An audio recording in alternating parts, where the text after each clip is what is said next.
ਇਹਦਾ ਮੈਂ ਇੱਕ ਗੱਲ ਪੁੱਛਣਾ ਚਾਹ ਰਿਹਾ ਸੀ ਇਹਦੇ ਇਸੇ ਸਵਾਲ 'ਚ ਕਿ ਜ਼ੋਰ ਦੀ ਜਦ ਗੱਲ ਆਈ ਨਾ ਤੇ ਈਰਾਨ ਨਾਲ ਮੈਚ ਹੋਇਆ ਹਾਂਜੀ ਕੋਈ ਕੋ ਵੈਸ਼ੀ ਹਾਂਜੀ ਹਾਂਜੀ ਹਾਂਜੀ ਉੱਥੇ ਥੋੜਾ ਜ਼ੋਰ ਨਹੀਂ ਸੀ। ਮੈਂ ਦੱਸਣਾ ਉਦੋਂ ਦਿਮਾਗ 'ਚ ਨਹੀਂ ਸੀ ਹੈ ਵੀ ਹਰਨਾ ਕਿ ਮਤਲਬ ਵੀ ਆਪਾਂ ਇਹਨਾਂ ਕੋ ਹਰ ਜਾਵਾਂ।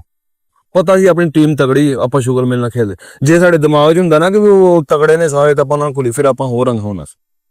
ਆਪਾਂ ਸ਼ੁਗਰ ਮਿਲ ਲਾਇਆ ਮੈਂ ਸੱਚੀ ਗੱਲ। ਲੇਕਿਨ ਆਪਾਂ ਤਾਂ ਵੇਖਿਆ ਉਹ ਸਾਰੀ ਟੀਮ ਹੱਸਦੀ ਹੈ। ਆਪਾਂ ਇਦਾਂ ਹੀ ਬਸ ਹੱਸੀਆਂ ਖੇਡੀਆਂ ਕੀਤੀਆਂ। ਅਸੀਂ ਖੇਡੀਆਂ ਸ਼ਰਾਰਤ ਕਰਦੇ ਸਨ ਤੇ ਬਾਹਰ ਬਸ ਅਸੀਂ ਆਵਾਜ਼ਾਂ ਕੀ ਲਾ ਰਹੇ ਸਨ ਉਹ ਵਿੱਚ ਆ ਨਹੀਂ ਸਨ ਜਾਂ ਤੁਸੀਂ ਦੱਸ ਦਿਓ। ਮੈਨੂੰ ਨਹੀਂ ਪਤਾ। ਜਿਹੜਾ ਉਹ ਪਹਿਲਵਾਨ ਜਿਹਾ ਤੁਹਾਨੂੰ ਸੁੱਟ ਕੇ ਗਿਆ ਉਹ ਇੱਕ ਆਂਦਾ ਸੀ ਉਹ ਤੁਹਾਨੂੰ ਬਾਅਦ ਚ ਇਹ ਕੀ ਕਹਿ ਕੇ ਤੰਗ ਕਰ ਰਹੇ ਸਨ ਖਿਲਾੜੀ ਤੁਹਾਡੀ ਨਾਲ ਦੇ? ਨਹੀਂ ਕੁਛ ਨਹੀਂ, ਵੈਸੇ ਸ਼ੁਗਰ ਲਾ ਰਹੇ ਸੀ। ਨਹੀਂ ਕੋਈ ਆਵਾਜ਼ ਲਾ ਰਹੇ ਸਨ? ਮੈਨੂੰ ਨਹੀਂ ਪਤਾ, ਮੈਂ ਪੁੱਛਿਆ ਮੈਂ ਆਪ ਉਹਨਾਂ ਤੋਂ ਬਹੁਤਾ ਤਾਂ ਮੈਂ ਹੱਸਦਾ ਪਿਆ। ਕੋਈ ਨਾ ਉਹ ਸਮਝ ਨਹੀਂ ਸੀ ਆ ਰਹੀ ਕਿ ਆ ਰਿਹਾ ਕਿ ਜਾ ਰਿਹਾ।